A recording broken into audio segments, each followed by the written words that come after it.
So we are speaking directly to you today. Yes, specifically to you. Exactly. You, the architecture student, currently sitting in a studio at the Faculdade de Arquitetura da Universidade de Lisboa. FAUL. Right, FAUL. You're probably, I don't know, staring at a site plan right now. Drinking your third coffee of the day. At least the third. Mm-hmm. And you're trying to figure out how to make your next project actually work in the real world. Because you are stepping into this field at a really fascinating, well, a highly critical juncture. You really are. And you're tuning into this deep dive because you want to master the true underlying principles of bioclimatic architecture. Which is arguably the most important thing you can study right now. 100%. We have an incredibly rich stack of sources for our deep dive today. We are primarily drawing from the foundational lecture series by Professor Nuno Dias Cortizos. Yes, specifically looking at his 2026 lecture. Right, the one titled Environmental Comfort and Energy Efficiency, Lecture 03. It's a brilliant synthesis of the topic. It really is. And our mission today goes way beyond just learning how to put up walls and a roof. Oh, absolutely. That's just basic shelter. Right. We are looking at how to design what is essentially a survival machine. A structure that harmonizes with the environment. Yeah, what Le Corbusier famously called the symphony of climate. So, okay, let's unpack this. We need to look at this dual objective of bioclimatic design. Because this is the exact balancing act that will define your entire career as an architect. It really will. Oh. You are tasked with prioritizing pristine human comfort. Right. People have to actually want to live and work in your buildings. Exactly. But you have to do it while achieving a ruthless, uncompromising energy efficiency. And the stakes for you as an emerging architect couldn't possibly be higher right now. No, they really couldn't. I mean, look at the data. Right now, the building sector is responsible for roughly 40% of all energy consumption. 40%. That is a massive chunk. And a full one-third of greenhouse gas emissions in developed nations. So mastering this material, it isn't just some academic exercise to help you pass Professor Cortizos' class. No, it is a literal planetary imperative. To really tackle that imperative, though, I think we need to rigorously define what we actually mean by bioclimatic architecture before we go any further. Good point. Let's get the definitions locked in. It is so important to separate this concept from purely formal or symbolic or strictly economic approaches to building. Because those are usually the default drivers in commercial architecture, right? Exactly. But in true bioclimatic design, the environmental and climatic conditions are the primary generators of the architecture itself. The environment literally dictates the form. Yes. Think about what that actually means for your design process in the studio, the implantation of the building on the site. Where you actually put it on the plot. Right, the orientation to the sun and the dominant winds, the actual formal shape of the building, and the literal matter or materials you select. All of it.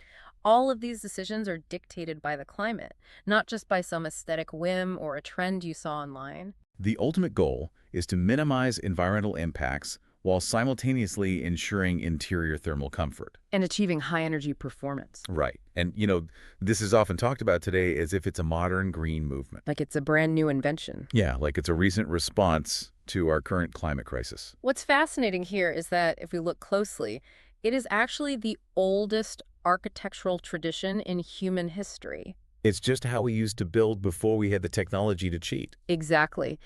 It is the original way human beings built shelters long before the era of cheap, abundant mechanical heating and cooling allowed us to temporarily forget how to work with nature.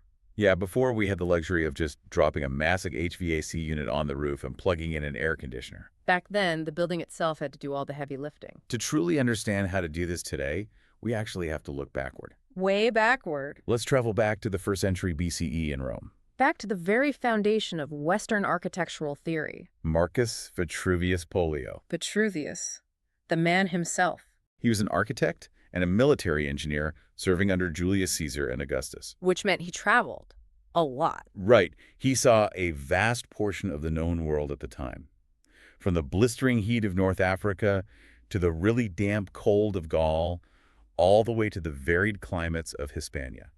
And in his seminal treatise, De Architectura, he made an observation that feels incredibly prescient for us today. He essentially wrote that a universal house simply does not work. He stated it very clearly. One style of house is appropriate for Egypt, another completely different one for Spain. A different kind in Pontus. And yet another in Rome. And he pinpointed exactly why this is the case. Solar exposure. Solar exposure is the ultimate dictator of architectural form. Vitruvius understood something intuitively that we now map with complex environmental simulation software in FAUL's computer labs. He didn't need the software to see it. No, he saw that architecture must conform to the diversities of climate and that this variation is directly tied to a region's latitude and how it receives the sun. And this wasn't just some abstract philosophical theory for the Romans, was it?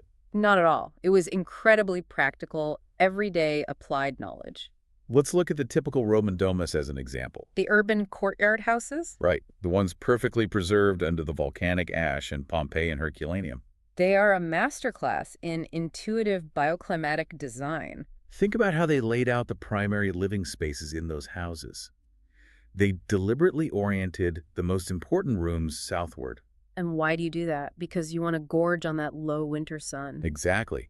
The sun sits much lower in the sky during the colder months, So a south-facing opening allows those rays to penetrate deeply into the room. which provides crucial passive heating exactly when you need it. But on the flip side, the northern exposures of the structure were designed quite differently, Yeah, the north face isn't really just a wall with windows. It acts as a physical shield. minimizing openings to block the bitter, cold winter winds coming down from the mountains. And the absolute genius of the Roman domus was the central atrium. It's such a brilliant spatial device. Picture this for a second. Uh, You are walking through the streets of Pompeii in August. the sun is punishing. The stone streets are radiating intense heat right back up at you. And then you step through the threshold of a domus. And suddenly, the entire sensory experience changes. You are in this central courtyard open to the sky. And it is serving multiple critical environmental functions all at once. First, it floods the interior rooms with natural daylight. But because the rooms are set back under the roofline, they aren't exposed to the direct, blistering solar heat. Second, those inward-sloping roofs collected precious rainwater. But the most important function for human comfort is how the atrium utilized the stack effect for natural ventilation. Let's break down the physics of the stack effect for a minute, Yes, please. because this is something you will use constantly in your designs. Hot air is less dense than cold air. Which means it naturally rises. Right. In the Roman atrium, as the sun beats down on the building, the warm air inside the courtyard rises and escapes through the opening in the roof. The compluvium. Yes, this rising column of hot air creates a subtle pressure differential. It essentially creates a vacuum at the lower levels. Exactly. Which constantly pulls cooler, fresh air from the shaded adjacent rooms or from the street straight through the living spaces. It is a passive engine for air movement. It runs without electricity. And the Romans amplified this cooling effect brilliantly. They place shallow pools of water, called impluvia, right in the center of the atrium floor. Directly beneath the roof opening. Wait, for the first-year FAUL students listening who might not have taken the advanced physics modules yet, let's define what is actually happening with those pools. Good idea. The texts refer to this as applied psychrometric principles. What does that actually mean in the context of a Roman house? Well, psychrometrics is the study of the physical and thermodynamic properties of gas-vapor mixtures. In our case, the air and water vapor around us. Exactly. The Romans were utilizing a specific psychrometric process called evaporative cooling. Which is the exact same biological principle as human sweating. When water evaporates, when it turns from a liquid into a vapor, it requires energy to make that phase change. And it pulls that energy in the form of heat from the surrounding environment. Right. So by placing standing water in the path of the airflow within that shaded, naturally ventilated atrium, the water absorbs heat from the air as it evaporates. This literally lowers the ambient temperature of the entire house during those sweltering Italian summers. It was a sophisticated, highly functional thermodynamic system. In fact, it was such a fundamental part of their daily survival and comfort that this access to natural light and heat wasn't just left to chance. No, it was legally codified. The right to the sun was a concept actually enshrined in Roman law, They legally protected a building's access to solar radiation. meaning your neighbor couldn't just build a massive wall that plunged your carefully designed atrium into perpetual shadow. Legal protection for solar gain in the ancient world. Which is a concept that we are still fighting over in modern zoning laws today. It's incredible how little some things change. But from that very practical Roman foundation, the understanding of climate zones started to get more formalized. Although initially with a bit too much poetic flair. Yeah, a little bit. By the 5th century, a Roman philosopher named Ambrosius Theodosius Macrobius created a climate map. He divided the Earth into 5 parallel zones. One torrid zone at the equator, 2 temperate zones, and 2 frigid zones at the poles. It was a decent start for understanding the overall impact of latitude. But Macrobius had this dramatic, fundamentally flawed belief about the equator. He described the torrid zone as ever red from blazing sun and ever burnt by fire. He assumed it was a literal inferno, completely uninhabitable by human beings. It was a classic assumption of antiquity that extreme heat simply precluded civilization. That assumption would obviously be shattered by later global exploration. But this theoretical mapping of the world's climates continued to evolve and become more rigorous. If we jump forward to the 13th century, we see a significant refinement by Johannes de Sacrobosco. He was an English scholar teaching at the University of Paris. And in his heavily influential astronomy text, De Sphera Mundi, Sacrobosco expanded Macrobius's 5 zones into 7. But what is critical for an architecture student to understand here is how he defined these new zones. He didn't just guess based on vague ideas of temperature or fire. No, he based his 7 zones on the maximum length of daylight at the summer solstice. Here's where it gets really interesting. This is a crucial pivot in the timeline. He moved from qualitative guessing to a specific, measurable metric. Because day length and solar altitude are the exact parameters that dictate how much passive heating and cooling a building can actually achieve. Sacrobosco's 7 zones stretched all the way from the equator up to the Arctic Circle. This higher level of mathematical granularity showed a growing realization. That even within Europe. Even within what Macrobius just broadly grouped together as the temperate zone, the climates were vastly different. Sacrobosco's model essentially proved mathematically what Vitruvius had observed on the ground. That an atrium house designed perfectly for the Mediterranean climate of Rome would be a dark, freezing failure if you built it in Paris. And a design meant to capture the weak, low-angle sun in Paris would absolutely fail under the heavy snow loads and freezing temperatures of Stockholm. You need authentic regional responses, tailored to the specific solar geometry of your site. That realization, firmly established in the 13th century, sets up one of the most fascinating architectural paradoxes when we jump forward to the 20th century. The modernists, Early modernism, spearheaded by towering figures like Le Corbusier and Walter Gropius. they initially championed what became known as the international style. They were searching for universal, mass-producible solutions to house a booming post-war population. Think of Le Corbusier's famous Maison Domino. A structural prototype consisting of concrete slabs supported by slender columns. Completely freed from load-bearing walls. It was a brilliant structural innovation. Let's not take that away from it. Sure, structural genius, but it was completely agnostic to its environment. The prevailing arrogance of early modernism was the belief that with enough mechanical conditioning And with new industrial materials like vast expanses of plate glass and reinforced concrete, Earth conquered nature. the idea was that you could drop the exact same glass box in the Sahara Desert, the Swiss Alps, or downtown Lisbon. And just engineer your way to human comfort by pumping in enough artificial heat or air conditioning. It was a total deliberate rejection of Vitruvius's fundamental rule. But the beauty of studying this history is seeing how even the titans of the field eventually realized their mistakes. The modernists had to face reality when they saw how their pristine glass boxes actually performed in the real world. Or rather, how they failed to perform. Exactly. We see a massive shift in Le Corbusier's thinking as he aged. By 1953, he had a profound epiphany. I want to quote him directly from Professor Cordicel's lecture materials because it's so important. He said, "The symphony of climate has not been understood. The sun differs along the curvature of the meridian. Its intensity varies on the crust of the earth according to its incidence. In this play, many conditions are created which await adequate solutions. It is at this point that an authentic regionalism has its rightful place." He completely backtracked. He did. He realized that you simply cannot ignore the shifting geometry of the sun, depending on where you are on the earth. And he became even more profoundly humbled by the end of his life, In 1965, at the age of 77, shortly before he died. Le Corbusier made a statement that, frankly, should be carved into the stone above the entrance to every architecture studio at FAUL. I completely agree. He said, Life is right and the architect is wrong. Let's really analyze the weight of that admission. Here is one of the most famous ego-driven architects of the century. Admitting that the lived experience of human beings and the vernacular wisdom developed over centuries of trial and error by regular people just trying to survive their local climates. Will consistently outperform abstract, disconnected professional design knowledge. When an architect tries to impose a universal theoretical form onto a specific unforgiving landscape, the climate will eventually punish that building. It will rot, it will overheat, it will freeze. Life and the environment are always right.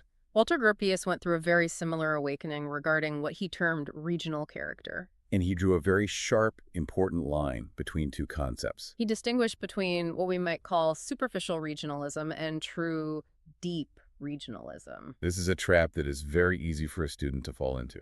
Extremely easy. Superficial regionalism is essentially just slapping local aesthetic fashion or old cultural emblems onto a generic box to make it fit in visually with the neighborhood. It's just decoration. Yeah. It's painting a concrete box the color of local terracotta and calling it contextual. But deep regionalism, Gropius argued, is a diversity of architectural expression that results fundamentally from the basic differences imposed on the design by the local climate conditions. It's about how the architecture actively handles the contrasting indoor and outdoor relationships based on the sun, the wind, and the rain. If we connect this to the bigger picture, Gropius is warning you against confusing climate with fashion. Superficial local fashions, decorative motifs, stylistic trends, these disappear as fast as they appear. They make a building look incredibly dated within a decade. But climate is historically stable. When you ground your design in the rigorous physical demands of the local climate rather than a fleeting aesthetic trend, you ensure that your building remains functionally appropriate Physically comfortable. and culturally meaningful across multiple generations. A building that perfectly shades the summer sun will always be beautiful because it is always functional. So we have the ancient builders relying on deep intuition and trial and error. And we have the 20th century modernists finally waking up and admitting they need to respect the local climate. But how do we actually do that in a modern studio? Right, how do we move from just respecting nature to actively calculating it? That critical shift to rigorous, measurable science happened in a watershed moment in 1963. It was driven by two Hungarian-born brothers who had emigrated to the U.S., Victor and Aladar Olgyay. They published a seminal book called Design with Climate, Bioclimatic Approach to Architectural Regionalism.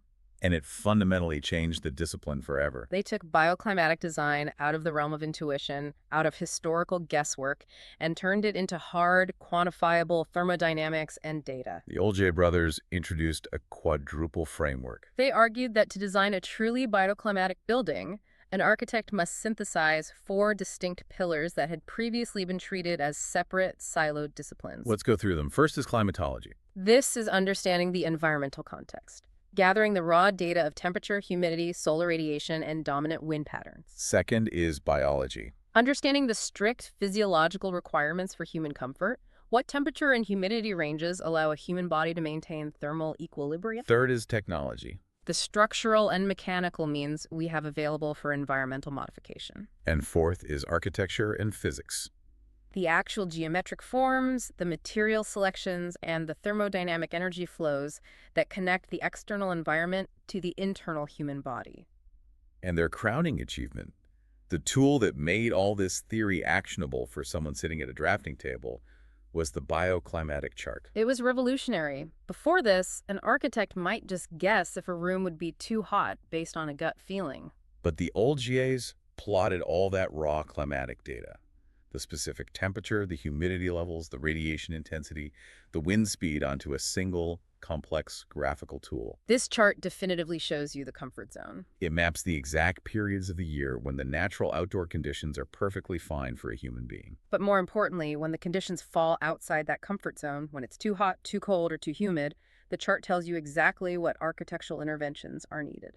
It shows you precisely when you need to add heating, when you need to induce cooling breezes, when you must implement structural shading to block radiation. Or when you need to humidify or dehumidify the air. So what does this all mean for your workflow? It means you have a quantitative roadmap. What Vitruvius observed qualitatively 2,000 years ago about the differences between Egypt and Rome, The Olgyay's finally backed up with hard, actionable mathematical data. You no longer have to guess how deep a roof overhang should be on a south-facing facade. You can calculate it precisely based on the solar geometry of your specific site to ensure that the window is completely shaded in July, but receives full, direct sun in December. This scientific framework allows us to analyze historical vernacular architecture, not just as quaint, primitive shelters, but as highly optimized, measurable survival machines that were perfectly tuned to their local charts long before the chart even existed. Let's actually do that. Let's take a global tour to see how brilliantly human beings have applied these exact principles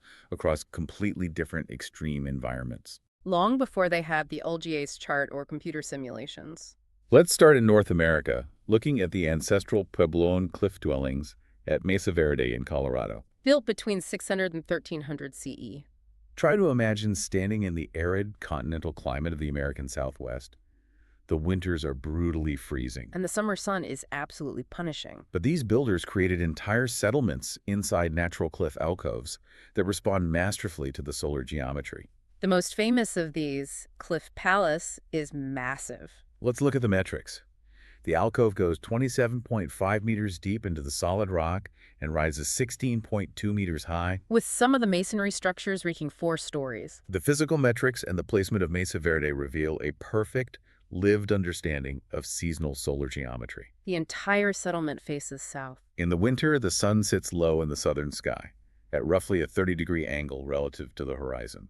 Because the deep alcove faces south, those low 30-degree winter rays penetrate deeply into the stone dwellings, providing massive amounts of passive solar heating exactly when the inhabitants needed it most. But in the summer, the solar geometry shifts.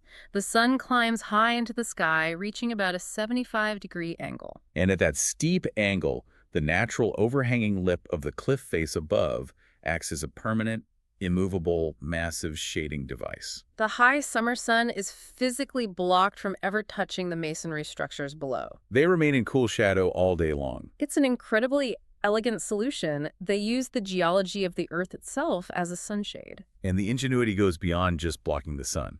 The structures themselves are built from heavy stone masonry, and they are physically embedded into the living rock of the cliff, which provides what we call immense thermal mass or thermal inertia. Let's make sure we define thermal mass clearly for the students. Thermal mass is the ability of a material to absorb, store, and later release thermal energy. Dense materials like stone, concrete, or adobe have high thermal mass. At Mesa Verde, that heavy stone absorbs the heat of the low winter sun all day long. Because it is so dense, it takes a long time to heat up and a long time to cool down. So as the freezing winter night falls and the air temperature plummets, that stone slowly radiates the stored heat back into the living spaces, stabilizing the interior temperature? In the summer, because the stone is shaded by the cliff all day, that same heavy mass stays cool. It absorbs the ambient heat of the afternoon air, keeping the dwellings comfortable. Plus, the specific orientation of the cliff face naturally captures cooling summer breezes while physically blocking the harsh, freezing winter winds coming from the north. So Mesa Verde survives by utilizing maximum heavy earth mass paired with precise solar shading. But what happens when you face an environment that is even more extreme? Let's transition from Colorado to the desert of North Africa. In Matmata, Tunisia, the vernacular builders faced surface air temperatures that regularly exceed 50 degrees Celsius. You can't just build a thick stone wall on the surface there. The ambient heat will eventually cook it and radiate that heat inside. To survive, they went further than Mesa Verde. They literally dug straight down into the earth, excavating troglodyte underground dwellings typically 3 to 4 meters deep.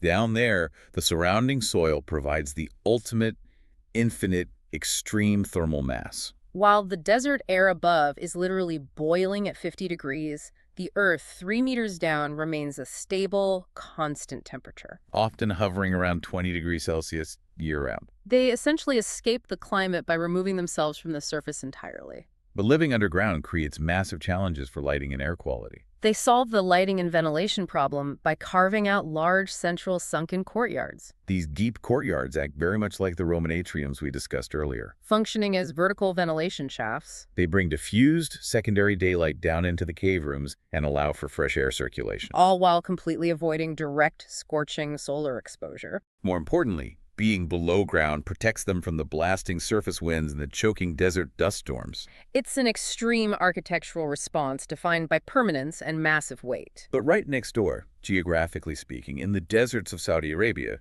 the nomadic shepherds faced a very similar thermal challenge, but utilized the exact opposite strategy. If you are a nomad, you can't carry a 3-meter thick earth wall with you. You have to rely on near-zero mass. How does a lightweight tent survive the desert? This provides a vital lesson in adaptive behavior versus static architecture. The nomadic tent utilizes a very low mass envelope, usually woven from animal hair. During the blistering day, the tent provides vital shade from the direct solar radiation, which is the immediate threat. But crucially, because it has almost no thermal inertia, it doesn't trap heat. The sides are kept completely open during the day to allow any available breeze to pass right through the shaded space. But the desert gets freezing cold at night. Instead of relying on a thick stone wall to slowly release stored heat because they don't have one, the nomads employed configurational flexibility. They physically lower the side walls of the tent at night.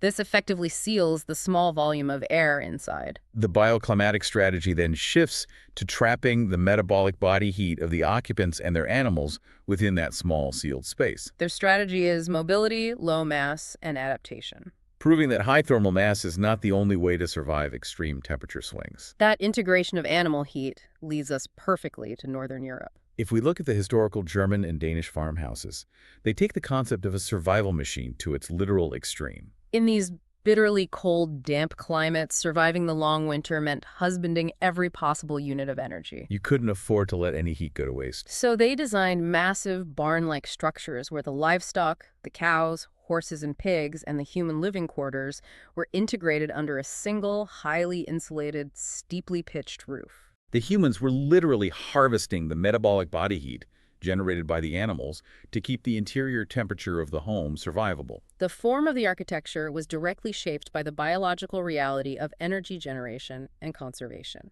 Bringing this closer to home for the students at FAUL, we see similar, heavily pragmatic strategies in the vernacular architecture of northern Portugal. Think of the traditional granite architecture in regions with demanding cold winters and very hot, dry summers. Granite is an incredibly dense, heavy stone construction. This provides massive thermal inertia, functioning similarly to the stone at Mesa Verde, but in a freestanding structure. The thick granite walls store the thermal energy from the winter sun, releasing it slowly during the freezing nights to maintain a stable interior temperature. And the Portuguese builders knew they couldn't just build a thick stone box. They had to control the sun precisely. So they utilized south-facing openings to maximize that crucial winter solar gain. But they paired those windows with deep exterior reveals. By pushing the window glass deep into the thick stone wall, the granite itself acts as a built-in horizontal and vertical shading device. It physically blocks the steep, intense summer sun from entering the building and overheating the space. They restricted conductive heat losses in the winter with the sheer thickness of the walls, and they restricted solar gains in the summer with the deep shading of the reveals. It's a beautifully simple, highly effective system. These vernacular examples, from the cliff overhangs of Mesa Verde to the deep underground courtyards of Tunisia to the heavy granite walls of Portugal, prove that humanity has always known how to build in harmony with the climate. But the challenge for you sitting in your studio today is how to apply this in contemporary, modern practice. We aren't going to live in caves, and building regulations won't let you keep cows in your living room to offset your heating bill. So how do we translate this? A perfect modern example is the work of the Pritzker Prize-winning Australian architect Glenn Murcutt. Specifically his designs near Mount Kosciuszko. The climate there is incredibly harsh and highly variable, ranging from near freezing, 5 degrees Celsius in winter, to well over 40 degrees in the peak of summer. Murcutt's very first step isn't sketching a form. It's microclimatic siting. Through intense, patient observation of the landscape, he positioned his building in the lee of a specific protective hill. This natural earthwork completely blocks the freezing winter winds coming from the south. And remember, in the southern hemisphere, the cold winds and the sun angles are reversed from what we experience in Europe. While the hill blocks the winter wind, the precise siting still allows the building to capture the crucial cooling breezes coming from the northeast and southeast during the sweltering summer months. And the form of the building itself is entirely dictated by the sun. It has a very long, narrow floor plan oriented strictly along the east-west axis. This maximizes the northern exposure, again, southern hemisphere, allowing the low winter sun to flood the long side of the building for maximum passive heating. But to survive the 40-degree summers, he designed these deep, sweeping roof overhangs that perfectly shade the large expanses of glass when the sun is high. The roof itself is famously shaped almost like a bird's wing. This isn't just an aesthetic flourish. The aerodynamic curve reduces turbulence and wind noise from the harsh, violent storms that roll through the area. Mercut also uses what we call selective thermal mass. Unlike the historical, all-granite houses of northern Portugal, his buildings use lightweight, highly insulated external envelopes combined with very deliberately placed concrete floors and interior masonry walls. These specific, dense structural elements sit exactly where the winter sun hits them. They absorb the solar radiation during the day and heat the home at night, all without requiring the entire massive building to be constructed out of heavy stone. It's a surgical application of the principle. We see this exact same rigorous application of passive strategies in contemporary architecture in the Middle East and the Arabian Gulf today. Absolutely. Designing for the extreme heat of the Gulf region right now is arguably the ultimate test of modern bioclimatic principles. Contemporary architects working there are combining ancient strategies with modern materials. They're using incredibly high mass structures with thick walls, but augmenting them with extensive, high-performance modern insulation. They use stark, light-colored exterior finishes to actively reflect the intense solar radiation away from the building envelope. They integrate shaded internal courtyards with modern circulating water features to achieve advanced evaporative cooling. What these massive projects prove is that even in the harshest, hottest environments on Earth, rigorous passive design strategies can drastically shrink a building's reliance on mechanical cooling. You might still need some air conditioning to handle the peak loads, but you need a fraction of the power to run it because the architecture itself is fighting the heat for you. And we see the same synthesis of old and new in the extreme cold, too. Consider the Norwegian architect Ralph Ramstad's cabin Vindheim. He didn't just place the cabin in the center of the available plot. He nestled it deeply into a south-facing slope to maximize every single ounce of the weak, low-angle winter sun. At the same time, he let the natural topography of the hill to the north act as a physical aerodynamic shield against the brutal Arctic winds. This microclimatic siting optimizes the building's environmental performance with minimal technological intervention. But here is the critical pivot for our FAUL students. For the modern European architect, these strategies are no longer just best practices or nice, sustainable ideas to win awards. They are the law. This is the reality check.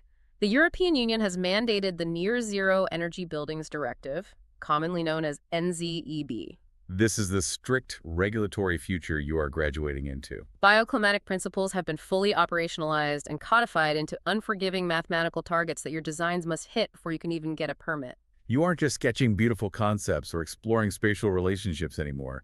You are engineering thermodynamics. For instance, the NZEB directive, drawing heavily from the rigorous passive house standard, requires intense thermal efficiency. You have to design opaque building assemblies, meaning your solid walls and roofs, with U values that do not exceed 0.15 watts per square meter Kelvin. Let's pause and make sure everyone understands what that metric actually means. A U value is a measure of thermal transmittance. It measures how quickly heat bleeds through a material or an assembly. The lower the U value, the better the insulation and the slower the heat escapes. To put a requirement of 0.15 into perspective, an old, uninsulated solid brick wall might have a U value of around 2.0. To hit 0.15, you are required to design an incredibly thick layer of high-performance insulation, completely wrapping the building envelope. Meticulously detailing the construction to eliminate all thermal bridges. Those weak points where a structural element like a steel beam might conduct heat straight out of the building. And your windows are restricted to U values below 0.8. You cannot achieve that with standard double glazing. You are detailing triple glazing with specialized argon gas fills and thermally broken frames. I can imagine a student right now in the studio sketching a beautiful, sweeping, ultra-thin glass facade, only to realize that the math demands a thick, heavy, highly insulated wall to meet the law. But it isn't just about trapping heat for the winter. NZB dictates strict summer comfort rules as well. You are legally required to prove through simulation that the interior spaces of your design will not exceed 25 degrees Celsius for more than 10% of the year. Think about the danger here. If you trap all that internal heat with super insulation and triple glazing, but you fail to design proper exterior shading and cross-ventilation, Your building will become a literal uninhabitable greenhouse in July. you will fail the standard, and your building cannot be built. This raises an important question, perhaps the most important question for you as the designer entering this field. How do you marry the strict, unforgiving mathematical efficiency required by these modern standards with the cultural beauty and soul of authentic regionalism? NZEB dictates that you must restrict conductive heat losses, you must promote winter solar gains, and you must ruthlessly restrict summer solar gains. But how do you do that in a way that looks and feels like it authentically belongs in Lisbon, rather than just looking like a generic, thick-walled spaceship dropped from the sky? How do you prevent the math from stripping the poetry out of the architecture? That is the true, profound challenge of bioclimatic architecture today. It requires the absolute synthesis of science and art. Vitruvius recognized the need for it qualitatively in Rome. The builders of the Roman atriums embodied it through trial and error. Macrobius and Secabosco tried to map the zones that govern it. Le Corbusier humbled his massive ego before it. The Olgyay brothers quantified it into hard data. And from the cliff overhangs of Mesa Verde to the deep granite window reveals of northern Portugal, vernacular builders across the globe perfected it using only the materials at hand. Bioclimatic design, despite the strict EU regulations, is not a limitation on your creativity. It is, in fact, the most profound source of formal and spatial richness available to you. When the path of the sun and the direction of the wind generate your forms, your buildings become deeply, inextricably rooted in their specific place on Earth. They push back against the sterile, floating aesthetic of globalized glass-box architecture that could exist anywhere and therefore belongs nowhere. We've covered an immense amount of ground today, spanning from the 1st century BCE to the 2026 EU directives dictating your current studio projects. But we want to leave you, the future architects of FAUL, with a final, lingering, and frankly provocative thought to carry back to your drafting tables. Everything we have discussed today, the accumulated wisdom of vernacular architecture, the thick thermal mass of Natmata, the precise seasonal overhangs of Mesa Verde, and even the Olgyay brothers' charts, was based on one fundamental, unspoken assumption.